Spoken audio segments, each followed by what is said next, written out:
Olá, amigos e amigas. Eu sou o professor Edgar Minhoto e hoje vamos conversar sobre pesquisas. Primeiro, a pesquisa que demonstrou aí, que está mostrando aí uma queda na popularidade do governo Lula, né? Um aumento da reprovação do governo e também uma das pesquisas que já está aí constituindo cenários para as eleições de 2026. Aqui na nossa análise política semanal. Você pode estar estranhando, a análise política semanal está indo para o ar na terça-feira, dia 4. É que esta análise política eu gostaria de ter feito ela em forma de live no dia primeiro, no sábado, pois nós vamos fazer a partir de agora aqui no canal análises políticas todo sábado em forma de live para permitir uma maior interação com o nosso público. Entretanto, devido a questões do cotidiano, não foi possível. Por isso, eu decidi gravar em forma de vídeo a análise e discutir ela com vocês hoje. Mas deixem os seus comentários que eu retomo esses comentários no dia 8, sábado, na nossa análise política semanal aqui no canal. Então vamos lá, vamos falar primeiro sobre a pesquisa da Genial Quest sobre a popularidade do governo Lula. Olha, a pesquisa da Genial Quest, ela foi realizada agora, no final do mês de fevereiro, entre 19 e 23 de fevereiro. Ela foi realizada em 8 estados: Bahia, Goiás, Minas, Paraná, Pernambuco, Rio de Janeiro, Rio Grande do Sul e São Paulo, com cerca de 6.630 brasileiros. Num primeiro momento, o que nós já podemos ver aí é que a pesquisa se concentrou principalmente em estados do Sul e do Sudeste. Apenas um estado do Centro-Oeste, 2 do Nordeste, e não aparece nenhum estado da região Norte. Essa pesquisa ela nos traz aí como principal resultado uma reprovação do governo Lula que chega a 50%.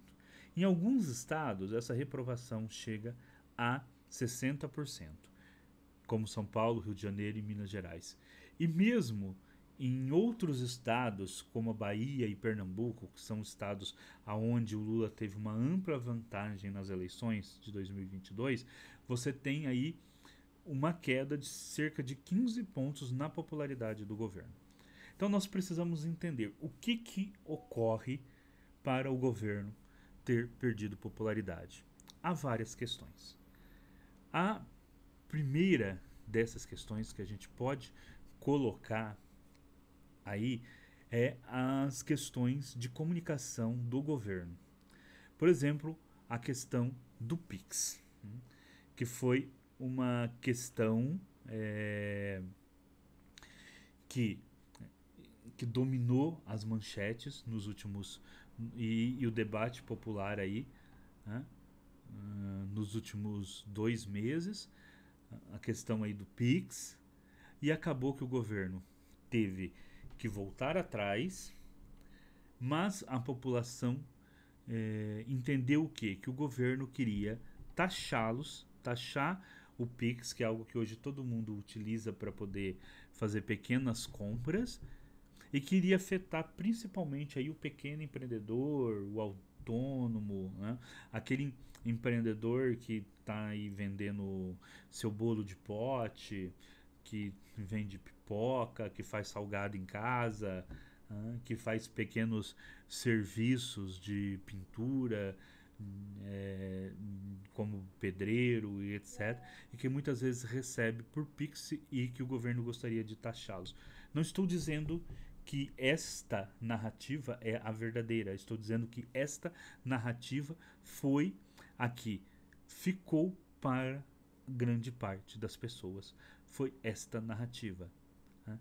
Que a direita se aproveitou, né, para então construir esta narrativa. E se aproveitou por quê? Porque faltou por parte do governo trazer a sua narrativa sobre a questão aí do Pix, né? Sobre essa questão do Pix. Faltou a narrativa do governo. Por isso mesmo, o governo Lula, agora no início de 2025, uma das primeiras medidas aí nas trocas ministeriais foi trocar o ministro da Secretaria da Comunicação Social da Presidência, que é a SECOM. Foi fazer uma troca aí justamente na SECOM. Também foi trocado o Ministério da Saúde, onde saiu a Anísia Trindade e entrou o Alexandre Padilha. Então, é necessário que o governo Lula se preocupe muito mais com a comunicação, principalmente a comunicação nas redes sociais. Bom, uma outra questão é o preço de alguns alimentos que tem subido. E quando o preço do alimento sobe, impacta muito no bolso da população e na popularidade do governo. E o Lula construiu a sua campanha e constrói a sua campanha eleitoral há muito tempo nessa questão aí, né, do preço dos alimentos, né, do acesso à picanha, essas coisas. Então, se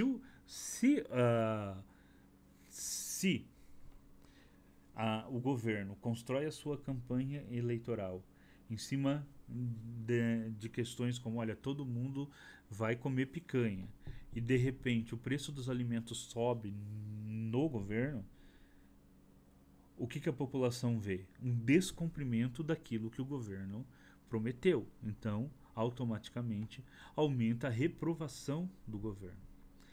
É lógico que existe ou algumas questões. Por exemplo, agora nós estamos com a alta do preço do café. Vai haver também uma alta do preço do chocolate, que vai aumentar mais agora na Páscoa e também por causa de uma crise internacional. E é nesse momento que a SECOM deveria entrar junto e que o presidente Lula deveria ir muito mais aí para a rede aberta de TV e rádio para explicar essas questões, né? Não apenas para ir lá divulgar programas sociais, mas também para debater com a população certas questões.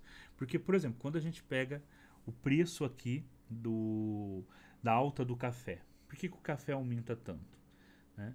Você tem todas as questões aí com a questão do clima, né, que explica a alta do café. Mas você tem também o fim dos estoques de alimentos reguladores do governo, que tiveram uma redução de 96% da sua média anual. Então você teve aí, principalmente nos governos Temer e Bolsonaro, uma redução, né, enorme desses estoques da Conab, né, da Companhia Nacional de Abastecimento. Então, por exemplo, o arroz passou de 1 milhão de toneladas que o governo tinha de estoque para 21 mil toneladas. E este é um exemplo. O feijão, a soja, todos tiveram uma diminuição. Quando a gente pega aqui no gráfico, a gente vê, por exemplo, o café, né? O café chegou a ter mais ou menos aqui um grande estoque em 2013, né? Aqui, ó, um grande estoque em 2013, e hoje o estoque regulador de café ele praticamente inexiste. Ele caiu em cerca de 99% em 10 anos. Então hoje o governo não tem café para regular o mercado. O governo não tem café para colocar no mercado e forçar uma baixa no preço. Alguns estoques como feijão e soja estão zerados. Outros, como arroz, trigo, milho e o café, os estoques caíram em 99% nos últimos 10 anos. Então, estoques ali que você tinha milhares de toneladas, hoje você estão zerados, tá? Estão com pouquíssimas toneladas. Vamos ver aqui o de café propriamente, ó, o café. Então, o café teve já um volume armazenado de 40 mil toneladas. Hoje, esse estoque baixou de 39 mil toneladas em 2010 para apenas 3 toneladas em 2017. E desde então, ele está estagnado em 31 toneladas. Então, veja bem, o governo já teve 39 mil, quase 40 mil toneladas de café estocado em 2010, né, ali no segundo governo Lula. E hoje você tem 31 toneladas de café apenas estocados. Ou seja, o governo perdeu completamente a capacidade, né, de fazer política com estoques reguladores para forçar uma baixa no preço dos alimentos. Agora, quanto da população realmente conhece isso? Quantos da população realmente sabe da importância da Conab e dos estoques reguladores? Então, falta para o governo apresentar esses números, o próprio presidente Lula, em rede nacional, apresentar esses números e demonstrar que, devido à seca, devido à baixa dos estoques reguladores, você, então, teve esse aumento do preço, por exemplo, do café. Então, penso eu que é necessário fazer esse embate político, porque senão sempre fica parecendo que o aumento é porque o governo está cobrando mais imposto, é porque o governo está cobrando mais taxa, e que se o governo também não cobrasse imposto nenhum, que o café iria cair o preço extraordinariamente no outro dia. Então fica essa imagem sempre de inanição do governo frente, por exemplo, à questão aí do preço de alguns alimentos, que simplesmente o que ocorreu foi o fim dos estoques reguladores nos governos do Michel Temer e no governo do ex-presidente Jair Bolsonaro. Então, essas são questões que têm muito a ver com questões referentes à SECOM, com questões referentes à Secretaria de Comunicação Social da Presidência, que deve, através das redes sociais, através dos comunicados do presidente, fazer esse embate político mesmo, apresentar esses dados para a população, para que a população então compreenda por que está ocorrendo esses aumentos, e é lógico o governo agir, principalmente no caso dos alimentos, para ter uma diminuição do preço dos alimentos. Agora vamos para a pesquisa. Agora mudando de assunto, vamos para a pesquisa da CNT sobre as eleições de 2026.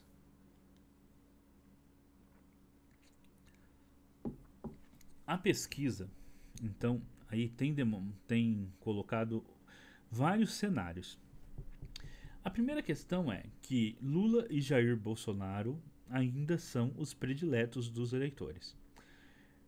Nos cenários onde você tem Lula e Jair Bolsonaro, você tem o Lula com 3,3% das intenções, Jair Bolsonaro com 30,1%, Ciro Gomes aparece com 9,8% e Pablo Marçal com 6,7% e Ronaldo Caiado e Romeu Zema ali entre 2,5% e 3,5% das intenções de voto.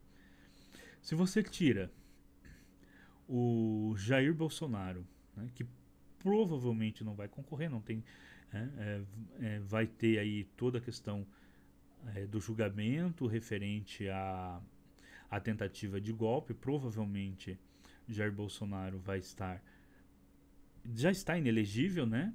Mas há grande possibilidade, inclusive, de na época da eleição estar preso, então não vai concorrer. Então, sem Jair Bolsonaro, se coloca aí que o candidato da direita poderia ser o Tarcísio de Freitas, atual governador do estado de São Paulo. Mas aí o Tarcísio de Freitas aparece em terceiro lugar, atrás do Ciro Gomes. Ficaria Lula em primeiro com 30,4%, Ciro Gomes em segundo com 14,3%. Se eles optam pelo Eduardo Bolsonaro, o Eduardo Bolsonaro também fica em terceiro lugar, com o Ciro Gomes ficando em segundo lugar. Então, sem Jair Bolsonaro, há a possibilidade de um enfrentamento entre Ciro Gomes e Lula em um segundo turno nas eleições para presidente. Um quarto cenário é um cenário em que o Bolsonaro não disputa, mas o Lula também não. O Lula ainda não deu certeza que vai disputar. Talvez a própria queda aí na popularidade do governo e a questão da idade avançada do presidente possa levar ele a não disputar. E aí, quem disputaria seria o Fernando Haddad. O Fernando Haddad está sendo aí preparado e, inclusive, assumiu, né, o Ministério da Fazenda justamente para ter uma maior projeção e ser o candidato, e é o candidato preferencial do Lula. Neste caso, o Fernando Haddad ficaria em segundo lugar com 16,2% das intenções de voto e o Ciro Gomes ultrapassaria, né, o Fernando Haddad com 19,7%. Os segundos turnos, todos eles são entre Lula e Bolsonaro. O Jair Bolsonaro tem uma pequena vantagem no segundo turno, com 43,4%, mas a chance do Jair Bolsonaro ser candidato é praticamente nula. Lula e Tarcísio, o Lula ganha. Jair Bolsonaro e Haddad, sem o Lula, o Jair Bolsonaro ganha, com uma diferença até que relativamente pouco nas intenções de voto. E entre Haddad e Tarcísio, o Tarcísio ganha do Fernando Haddad. Mas eu vou voltar então para o cenário entre Fernando Haddad e Tarcísio. Fernando Haddad e Tarcísio não. É isso mesmo. O cenário entre Fernando Haddad e Tarcísio. Por quê? No cenário entre Fernando Haddad e Tarcísio aparece aí a questão do Ciro Gomes estar na frente. Eles não fizeram nenhum cenário em que se colocasse no segundo turno, então, o Ciro e o Fernando Haddad. Eles não fizeram nenhum cenário de segundo turno entre Ciro e Fernando Haddad, ou entre Ciro e Tarcísio. Mas vamos lá. Com Ciro, com Bolsonaro fora, vamos pensar se o Bolsonaro fora, e o Lula também, seja pela questão da queda da popularidade do governo ou da idade, desista de disputar, né, desista de disputar a reeleição, o mais provável é que você tenha então aí o Ciro Gomes voltando como um candidato, como um presidenciável com chances reais de ir para o segundo turno e de ganhar as eleições. Ele aparece então com 19,7% e tem chances reais de ser eleito. Então você teria aí o Ciro Gomes novamente no páreo político. O Ciro Gomes, que já deu a entender que não seria candidato de novo. Não sei se esses números animaram o Ciro Gomes para a possibilidade de ser candidato novamente, mas esses números mostram que o povo brasileiro não esqueceu o Ciro Gomes e que ele tem chance.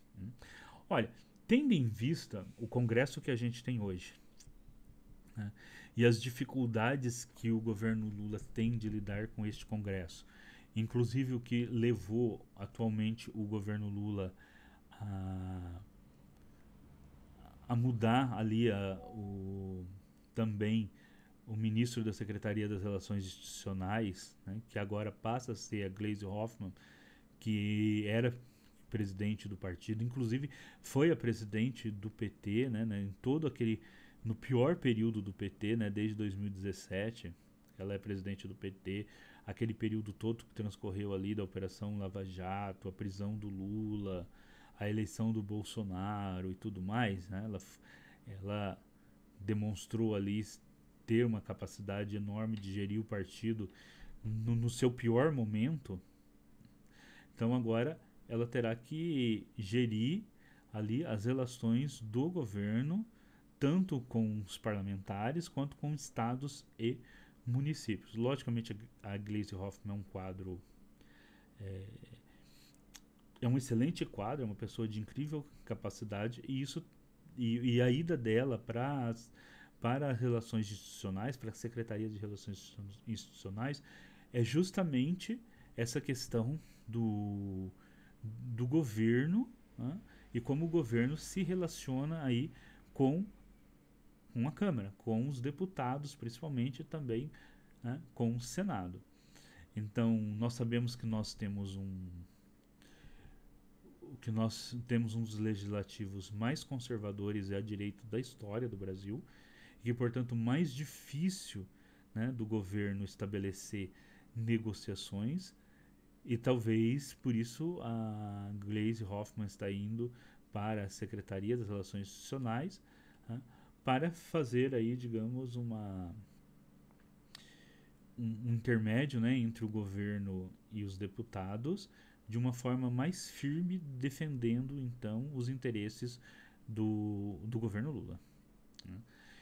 E por que eu digo isso? Porque, voltando à questão do Ciro Gomes, né, o Ciro Gomes, a gente sabe que ele tem uma postura, né, dessa questão, é, do diálogo, né, e ele fala muito isso, né, que ele vai ter uma postura, mais enérgica no diálogo com a Câmara dos Deputados, né, ele vai com o Legislativo.